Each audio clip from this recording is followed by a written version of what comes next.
So today, quite simply, the apple tart.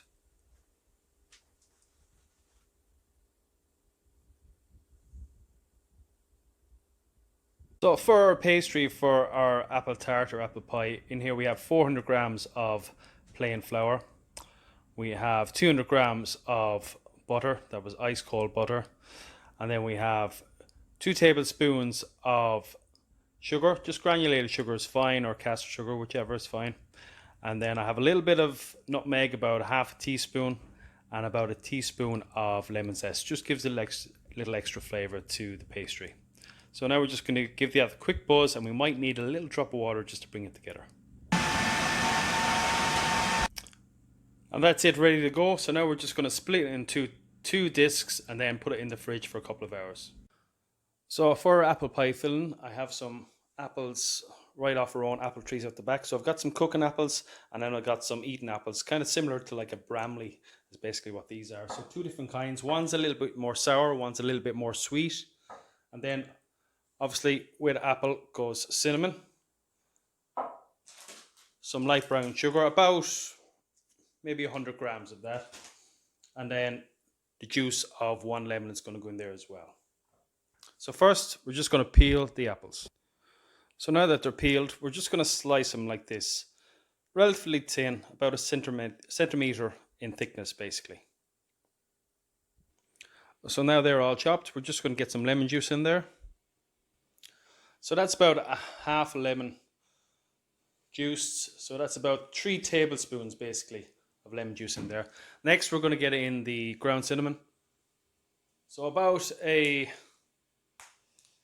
nice teaspoon or teaspoon and a half, depending on your own taste. So that should be just about right. 100 grams of brown sugar.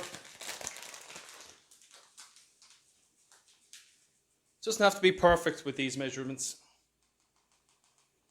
Close enough will do. Okay.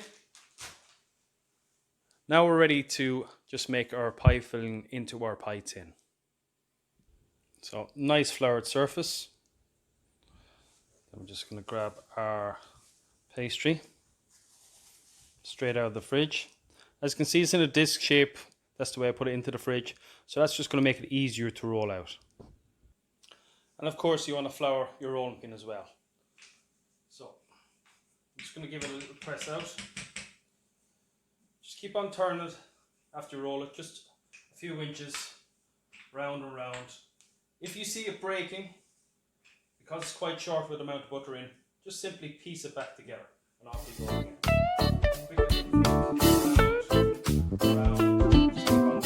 Get a full circle.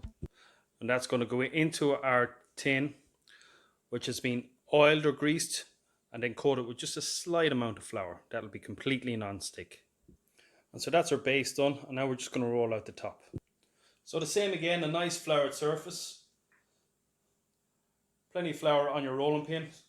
And roll it, turn it, roll it, turn it. Same as the last time. And when we have a desired thickness, we just roll it back onto our rolling pin and ready to go on top of our apple pie. So now we stick in all the apples into the pie base right here. Okay, so now I'm going to put 2 more things on top of this. One is a good knob of butter. And that's just going to add to the richness of the apple tart. Also, we're going to put in a little bit of maple syrup. So about 2 tablespoons. The reason I'm using a bit of maple syrup is because those cooking apples are really quite sour, so we need some sweetness just to offset that. Next we just put on the lid, then we tidy it up. So I've just crimped the edges by pushing my fingers together against the edges here of the pastry. As you can see, I've had to do a little bit of patchwork, but that's what these little pieces of pastries are left over for.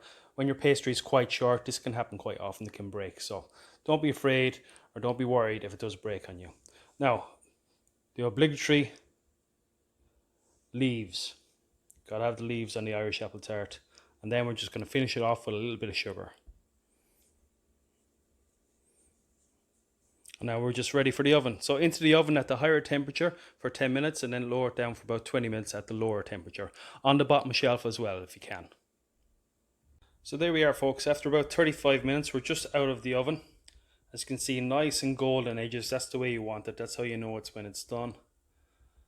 And a slight golden top.